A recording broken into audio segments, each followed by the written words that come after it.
Hi viewers, இன்றைக்கி நம்ம சேனலில் சாம்பார் சீரீஸ் தான் பார்க்க போகிறோம்.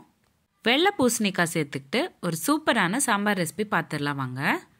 முதல்ல ஒரு கடாயில் 10 ml போல் எண்ணெய் சேர்த்துக்கிட்டு 1 ஸ்பூன் கடுகு, கொஞ்சமாக கருவேப்பிலை சேர்த்துக்கிட்டு வேக வச்ச வெள்ளை பூசணிக்காய் 1 கப் சேர்த்துக்கிட்டு கூடவே 1 ஸ்பூன் சாம்பார் தூள், 3/4 ஸ்பூன் உப்பு இது எல்லாத்தையும் சேர்த்துக்கிட்டு நல்லா ஒரு வாட்டி கலந்து விட்டுக்கோங்க.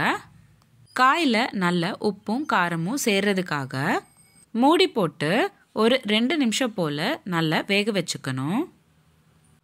அடுத்ததாக வேக வச்ச துவரம் பருப்பு 1 கப் சேர்த்துக்கணும். நான் துவரம் பருப்பு வேக வச்சுக்கிறப்போ ஒரு தக்காளியும் வெங்காயமும் சேர்த்து வேக வச்சுக்கிட்டேன். பருப்பு நல்லா கடைஞ்சக்கப்புறம் நான் வேக வச்சிருக்கிற வெள்ளை பூசணிக்காயில் சேர்த்துக்கிட்டேன். நல்ல ஒரு கொதி வந்தக்கப்புறம் கொஞ்சமாக கொத்தமல்லி இலை சேர்த்துக்கோங்க. மறுபடியும் ஒரு வாட்டி நல்லா கலந்து விட்டக்கப்புறம் சர்விங் பவுலுக்கு நீங்கள் மாற்றிக்கலாம். அவ்வளோதான், ரொம்ப சிம்பிள் அண்ட் டேஸ்டியாக இருக்கக்கூடிய, அதே சமயம் ஹெல்த்தியாகவும் இருக்கக்கூடிய வெள்ளை பூசணிக்காய் சாம்பார் ரெடி ஆயிடுச்சு. நீங்களும் உங்கள் வீட்டில் கண்டிப்பாக ஒரு வாட்டி ட்ரை பண்ணி பாருங்கள். உங்களுக்கு இந்த வீடியோ பிடிச்சிருந்தா லைக் பண்ணுங்கள், ஷேர் பண்ணுங்கள். இதே மாதிரி டெய்லி ஒரு ரெசிபி பார்க்குறதுக்கு என்னோட சேனல் சப்ஸ்கிரைப் பண்ணிக்கோங்க.